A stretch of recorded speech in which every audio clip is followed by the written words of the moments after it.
মহিলাদের নামে সূরা নাজিল করলেও আল কোরআনুল কারীমে পুরুষের নামে কোনো সূরা নাজিল করা হয়নি। তবে একখানা সূরা আছে, সূরাতুন নাস।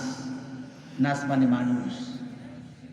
মানুষ বলতে নর এবং নারী দুটাকেই বোঝায়। সূরাতুল হাদীদের 25 নম্বর আয়াতের অংশ বিশেষ তেলাওয়াত করেছি। আপনারা অল্প কজন মানুষ আছেন, যেহেতু আপনারা রয়ে গেছেন, আমি অনুরোধ করব বিনীতভাবে, যদি কষ্ট মনে না করেন,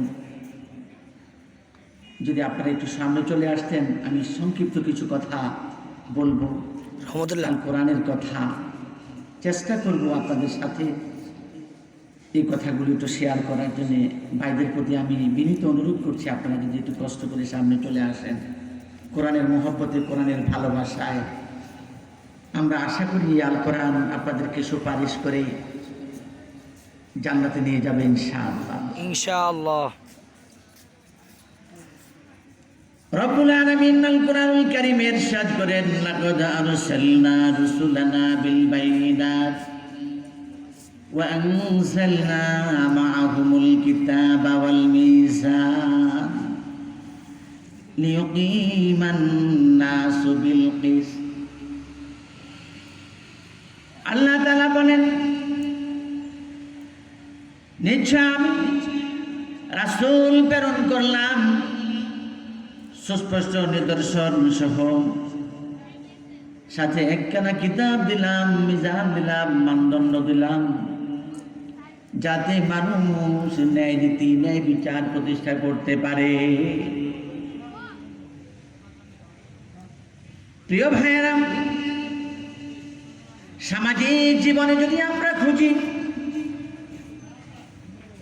নামাজি মানুষ পাওয়া যায়, বেনামাজি মানুষও পাওয়া যায়, রোজদারি পাওয়া যায়, বেরোজদারিও পাওয়া যায়।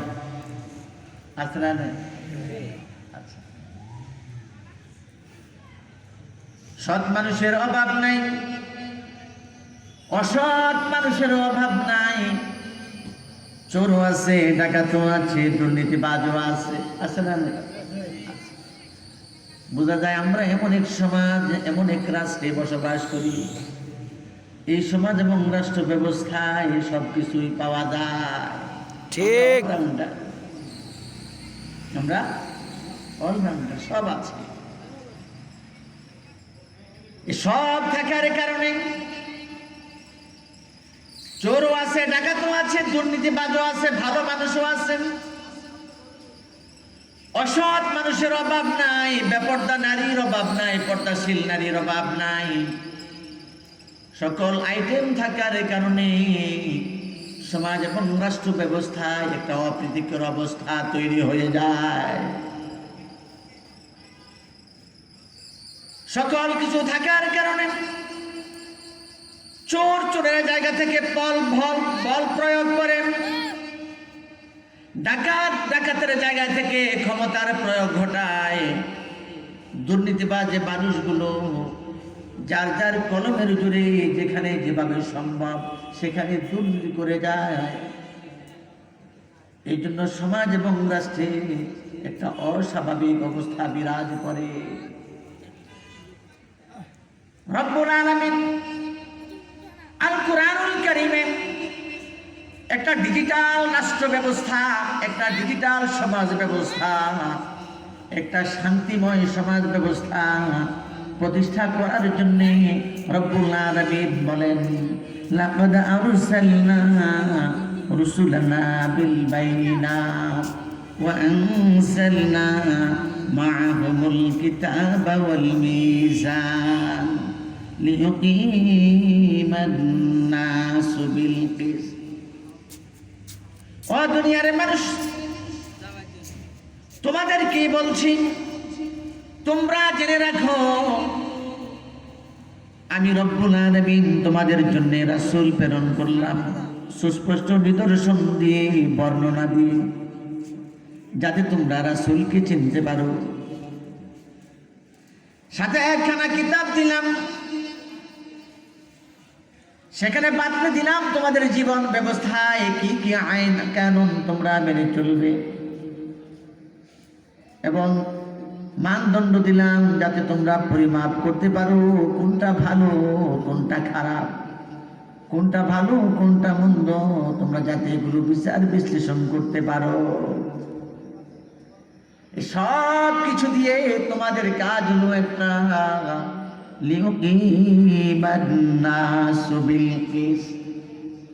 তোমরা ন্যায় নীতি প্রতিষ্ঠা করবা কোরআনের মাধ্যমে, তোমরা ন্যায় নীতি প্রতিষ্ঠা করবা।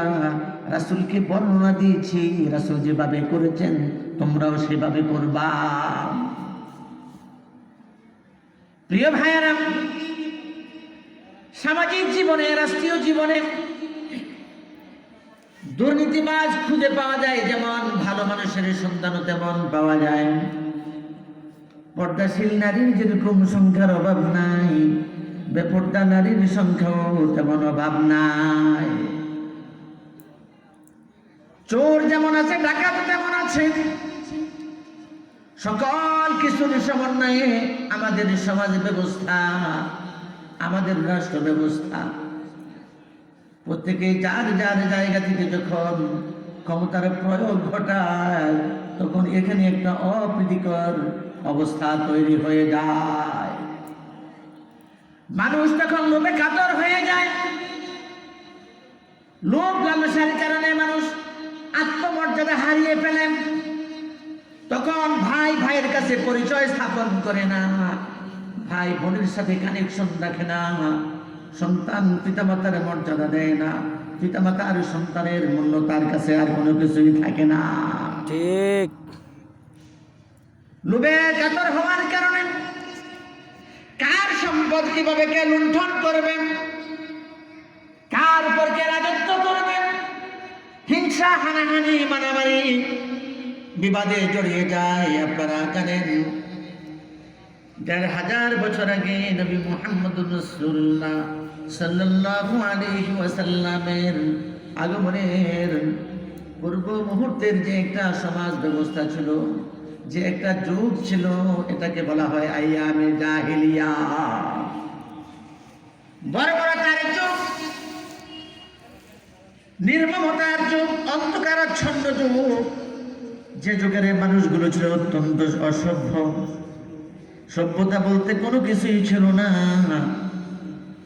মায়ের কাছে সন্তানের কোনো মর্যাদা ছিল না, সন্তানের কাছে মায়ের কোনো মর্যাদা ছিল না, ভাইয়ের কাছে বোনের কোনো মর্যাদা ছিল না, দাদার কাছে নাতির কোনো মর্যাদা ছিল না, প্রতিবেশীর প্রতি প্রতিবেশীর কোনো দরদ মায়া ছিল না। ঘটনায় পাওয়া যায়, ইতিহাসবিদগণ লেখেন জাহিলি যুগের মানুষগুলো এত বড় সন্ত্রাসী ছিল, মারামারি লাগলে এই দাঙ্গা হাঙ্গামা ৪০ বছর পর্যন্ত ধারাবাহিকভাবে লেগেই থাকতো। একটা ডিজিটাল সমাজ ব্যবস্থা, একটা আধুনিক সমাজ ব্যবস্থা, একটা শান্তিময় সমাজ ব্যবস্থা কায়েম করার জন্য রব্বুল আলামিন আল কুরআনুল কারীম দিয়েছেন। নবী মুহাম্মদ রাসূলুল্লাহ সাল্লাল্লাহু আলাইহি ওয়াসাল্লামকে প্রেরণ করেছেন, কিতাব দিয়েছেন, মানদণ্ড দিয়েছেন, বর্ণনা দিয়েছেন। আল্লাহ তাআলা বলেন তোমরা এই জিনিসগুলোর মাধ্যমে একটা শান্তিময় সমাজ তোমরা প্রতিষ্ঠা করবা। ও ভাইয়েরা, বন্ধুরা, শুধু একটা আইটেমে যদি আমরা ব্যাখ্যা করি যে মানুষ মানুষকে কিভাবে শোষণ করে, যেমন কুরআনুল কারীমের মধ্যে বলা হয়েছে আহাল্লাল্লাহুল বাইআ ওয়া হারামার রিবা। আল্লাহ তাআলা ব্যবসাকে হালাল করেছেন আর সুদকে হারাম করেছেন। শত শত মানুষের কাছে প্রশ্ন দাঁড়িয়ে যায়, একজন মানুষ আমার কাছ থেকে টাকা নিয়ে উপকৃত হবে, মাসের পর মাস, বছরের পর বছর আমার টাকা সে ব্যবহার করবে, কিন্তু মাস শেষে বা বছর শেষে আমাকে কোনো মুনাফা দেবে না।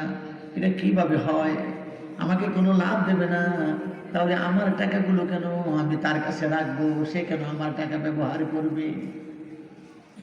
আর আমি যদি তার বাড়তি কোনো কিছু তার মধ্য থেকে আদায় করি, এটাকে সুদ কেন বলা হবে? আর সুদ কেন হারাম হবে?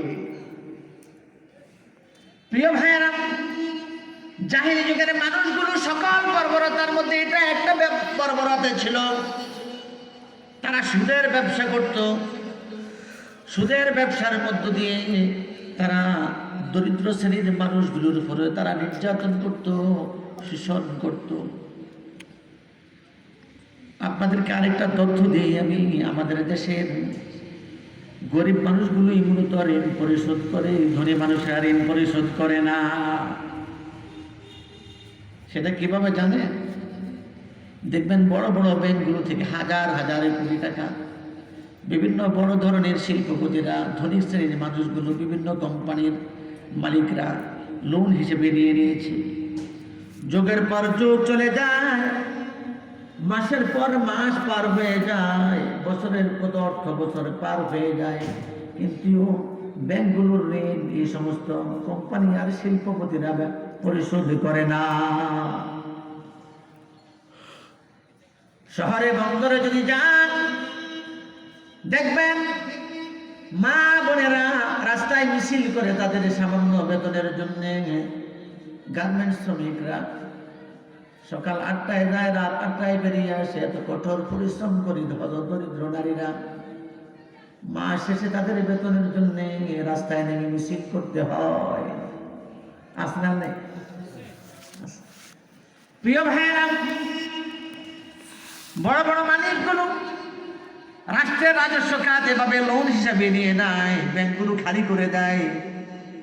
সলিমুদ্দিন কত কলিমুদ্দিন এই 5ই আগস্টের পর ব্যাংকে নিজের অ্যাকাউন্টে টাকা জমা আছে, কিন্তু টাকা তুলতে পারে না। ব্যাংকে চেক প্রদর্শন করলে বলে টাকা ব্যাংক অ্যাকাউন্টে আছে, কিন্তু টাকা দেওয়া যাবে না। মূলত টাকা নেই। কারণটা কি? কারণ তো একটাই, এই দুর্নীতির কারণে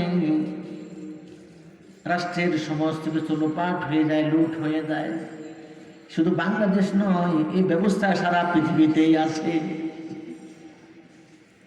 আসুন আগের কথাই ফিরে যাই। যে একটা মানুষ আরেকটা মানুষকে ঋণ দিল, সে তার টাকা পয়সা নিয়ে মাসের পর মাস, বছরের পর বছর ব্যবসা করে, বাণিজ্য করে, মুনাফা অর্জন করে, ভালো সংসার চালায়, রুজি কামাই করে। কিন্তু যার কাছ থেকে টাকা হাওলাত আনলো, তাকে কোনো রকমের লভ্যাংশ দেওয়া হয় না, মুনাফা দেওয়া হয় না। ঋণ পরিশোধের সাথে যদি অতিরিক্ত কোনো কিছু টাকা দেয়, তাহলে এটাকে সুদ বলে। কারণটা কি? রব্বুল আলামিন ব্যবসাকে কেন হালাল করলেন? রব্বুল আলামিন সুদকে কেন হারাম করলেন? এই কথাটা কি বুঝতে চান? তাহলে কান আর মন লাগাই একটু শুনেন, রব্বুল আলামিন কেন ব্যবসাকে হালাল করলেন।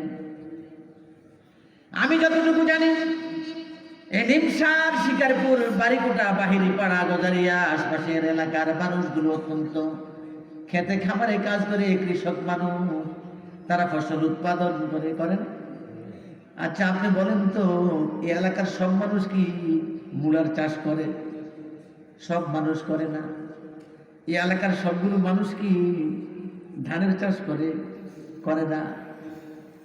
যতটুকু জানি এলাকায় অনেক সবজির চাষ হয়, কিন্তু কোনো মশলার চাষ হয় না। তাহলে আসুন, সমাজ এবং রাষ্ট্রীয় জীবন ব্যবস্থায় জীবিকা নির্বাহ করার জন্য এক শ্রেণীর মানুষ উৎপাদন করে, আরেক শ্রেণীর মানুষ চাকরি করে। সুতরাং যত মানুষ ভাত খায়, তত মানুষ ধানের চাষ করে না। যত মানুষ মশলার ব্যবহার করে, তত মানুষ মশলা চাষ করে না। যত মানুষ তেল খায়, তত মানুষ তেলের চাষ করে না। কিন্তু খাওয়ার বেলায় কিন্তু সবাই খায় না। মনে করেন আপনার ফ্যামিলিতে এক বছরে 50 মণ ধান লাগে, কিন্তু আপনি কৃষক মানুষ, আপনি ধান উৎপাদন করলেন 100 মণ, আপনার দরকার কত মণ? 50 মণ। এই যে আপনি অতিরিক্ত 50 মণ উৎপাদন করলেন, সেগুলো কি আপনার লাগবে না? আপনি নিজের প্রয়োজন অনুসারে দান রেখে দেবেন, অতিরিক্ত অংশটুকু বাজারে বিক্রি করে দেবেন।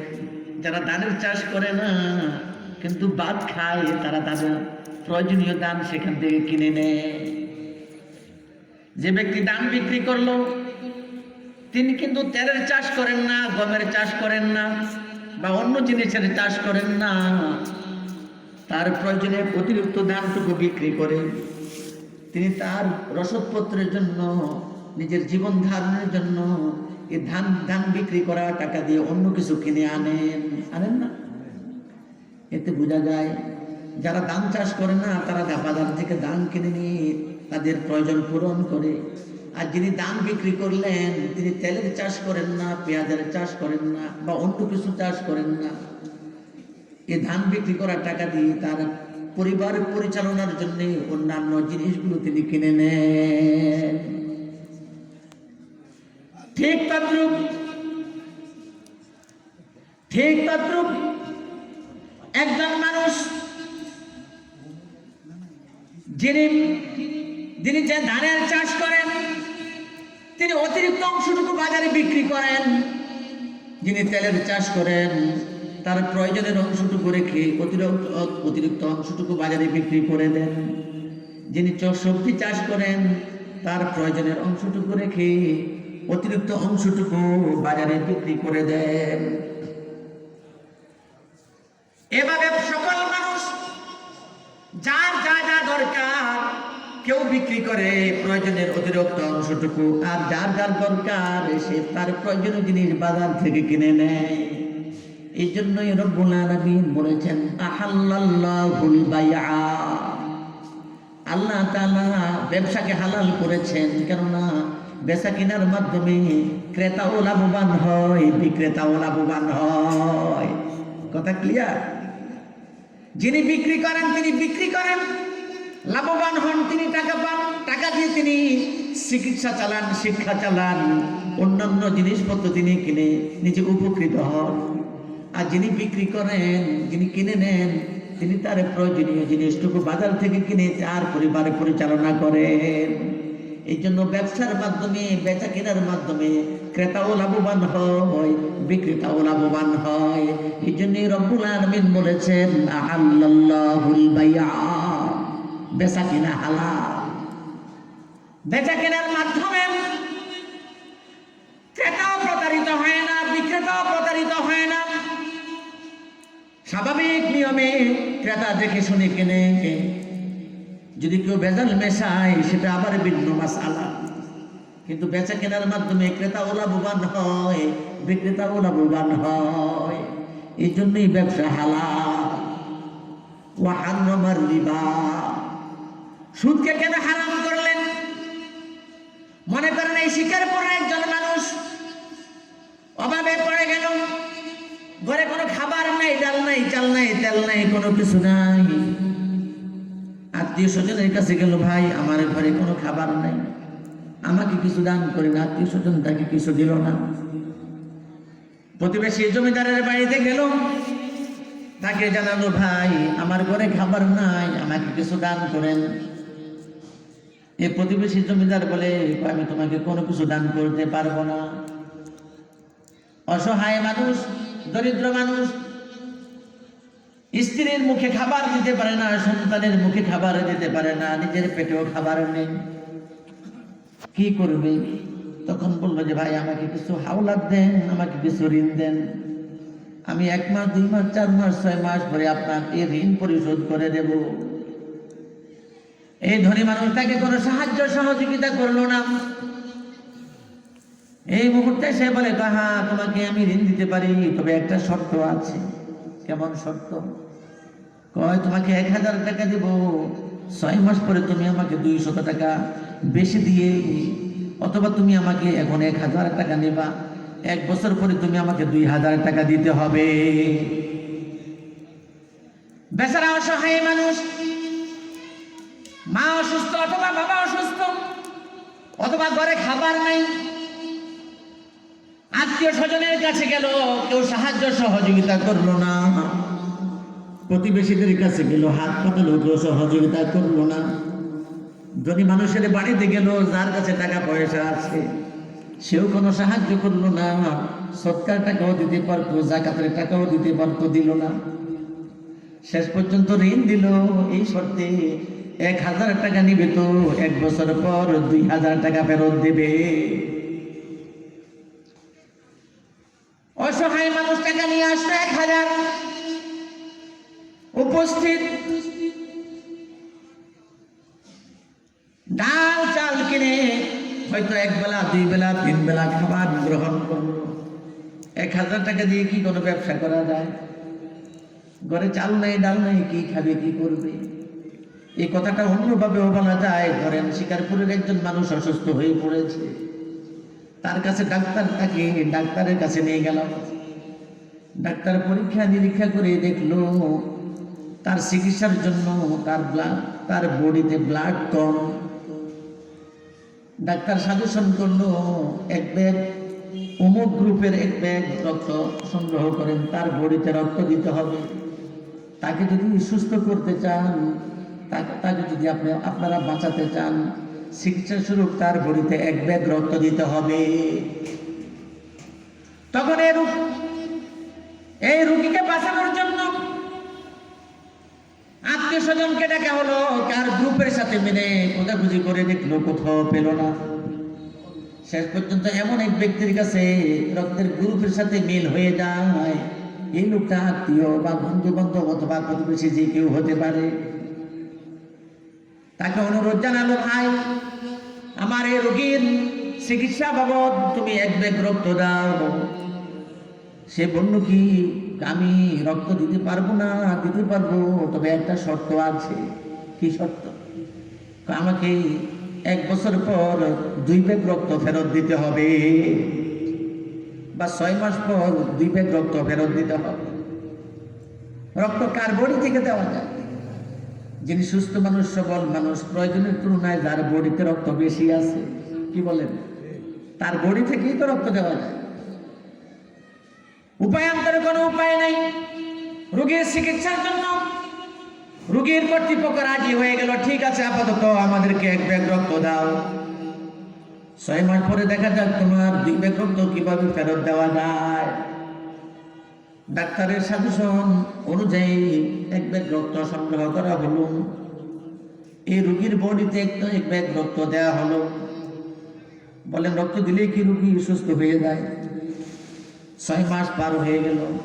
হয়তো রোগী আগের তুলনায় একটু সুস্থতা অনুভব করেছে, কিন্তু পরিপূর্ণ সুস্থ নয়। এমন অবস্থায় 6 মাস পার হয়ে গেল। ওই ব্যক্তি হাজির, বলল, ভাই আমার 2 ব্যাগ রক্ত ফেরত দাও। যার বডিতে কোনো রক্ত নাই, রক্তের শূন্যতা, এমন অবস্থায় এই ব্যক্তির শরীর থেকে যদি 2 ব্যাগ রক্ত টেনে বের করা হয়, বলেন তো এই রোগী কি সুস্থ বেশি হবে, আরো বেশি অসুস্থ হবে না সুস্থ হবে? আরো বেশি অসুস্থ হবে না? আরো অনেক বেশি অসুস্থ হয়ে যাবে। কেন? তার বডিতে প্রয়োজনের তুলনায় রক্ত নাই। ঠিক তদ্রুপ ধনী মানুষ তাকে 1000 টাকা দিল। 1000 টাকা দিয়ে সে কোন রকমের ব্যবসা বাণিজ্য কোনো কিছুই করতে পারলো না, বরং হাট বাজার করে বড় জোর 1 বেলা 2 বেলা 3 বেলা 4 বেলা খেলো। এর মধ্যে বছর শেষ হয়ে যায়, মাস শেষ হয়ে যায়। ওই ধনী মানুষ হাজির হয়ে গেল যে আমার 2000 টাকা ফেরত দাও। ঋণ পরিশোধের জন্য এখন ঘরে চাল বিক্রি করে, বউয়ের নাকের নলক বিক্রি করে কিনা? এরপরে এই ধনী মানুষের টাকা তার পরিশোধ করে। আপনারা বুঝে থাকলে বলেন, এই ধনী মানুষটা 1000 টাকা ঋণ আনলো, তাকে দিল 2000 টাকা। এক্ষেত্রে ধনী মানুষটা কি, এই গরিব মানুষটা কি বেশি গরিব হইল নাকি আরো ধনী হইল? গরিব হয়ে গেল না?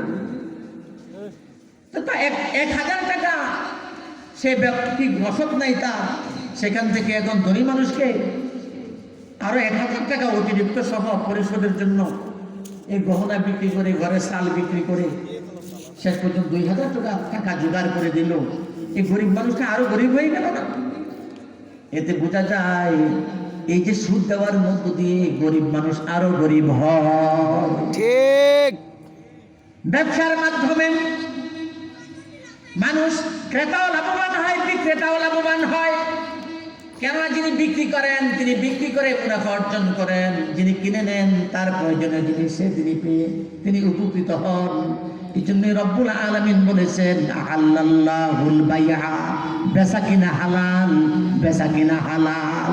ওয়া হারামার রিবা, সুদ হারাম, সুদ হারাম। সুদ ভিত্তিক অর্থনীতির মাধ্যমে, সুদের কারবারের মাধ্যমে ধনী লোক আরো ধনী হয়ে যায়, গরিব লোক আরো গরিব হয়। এই জন্যই রব্বুল আলামিন বলেছেন ওয়া হারামার রিবা, সুদ হারাম, সুদ হারাম, সুদ হারাম। সুদের টাকা দিয়ে সুদ হারাম। কেমন হারাম বুঝে থাকলে বলেন, গরুর গোশত কি হালাল না হারাম? হালাল। গরুর গোশত হালাল, গরুর গোশত হালাল। শুকরের গোশত হালাল না হারাম? হারাম। হারাম। শুকরের গোশতকে হারাম জানেন, এটা ঠিক আছে, কিন্তু আপনি যে সুদের মাধ্যমে টাকা উপার্জন করলেন, ঘুষের মাধ্যমে যে টাকা উপার্জন করলেন, এই টাকাটাও আপনার জন্য হারাম। এই টাকা দিয়ে যদি আপনি গরুর গোশত কিনে খান, শুকরের গোশত যেরকম আপনার জন্য হারাম, সুদের টাকায় গরুর গোশত খাইলে এটাও হারাম। কোনো সন্দেহ আছে? যদি সন্দেহ থাকে তাইলে আরেকবার বুঝে নেন। মনে করেন একজন খ্রিস্টান মানুষ এখানে দাঁড়ালো, আরেকজন মুসলমান পাশাপাশি দাঁড় করালেন, দুইজনের চেহারার দিকে তাকান, দুইজনের চোখ দুইটা দুইটা, কানও দুইটা, মাথাও একটা, নাকও একটা, নাকের ছিদ্রও দুইটা, ব্যবধান আছে? গায়ের মধ্যে কি হিন্দু বা মুসলিম কি লেখা আছে? এই কথাটা একটু শেষ করি। গায়ের মধ্যে কি হিন্দু আর মুসলিম লেখা আছে? লেখা নাই। যিনি খ্রিস্টান বা হিন্দু, যিনি মুসলিম, তারও মাথায় একটা, চোখ দুইটা, নাক একটা, নাকের ছিদ্র দুইটা, একটা সুন্দর মুখ আছে, দেখতে দুইটাই মানুষ, কিন্তু একটা খ্রিস্টান আর একটা মুসলমান। ঠিক তদ্রূপ গরুর গোশত কিনে আনছেন, কেউ হালাল উপার্জন দিয়ে কিনেছে, তার জন্য এটা হালাল, কিন্তু আরেকজন ঘুষের টাকায়, সুদের টাকায় গরুর গোশত কিনে আনলো। দুইটাই গরুর গোশত দেখতে একই রকম, ব্যবধান আছে? কোনো ব্যবধান নাই। কিন্তু একটা ঘুষের টাকা, সুদের টাকা, দুর্নীতির টাকা। এই জন্য এটা শুকরের গোশত যেমন হারাম, আল্লাহর কসম, আল্লাহর কসম, আল্লাহর কসম, সুদের টাকায়, ঘুষের টাকায়, দুর্নীতির টাকায় যত কিছু খাবেন সকল কিছু শুকরের মাংসের মতোই হারাম। যদি বুঝে থাকেন তাহলে আরেকটা কথা বলি। মনে করেন আপনার ছেলেকে বিয়ে করালেন, অমুকের মেয়েকে বিয়ে দিলেন, ছেলেকে বিয়ে দেওয়ার পর, ছেলে মেয়েকে বিয়ে দেওয়ার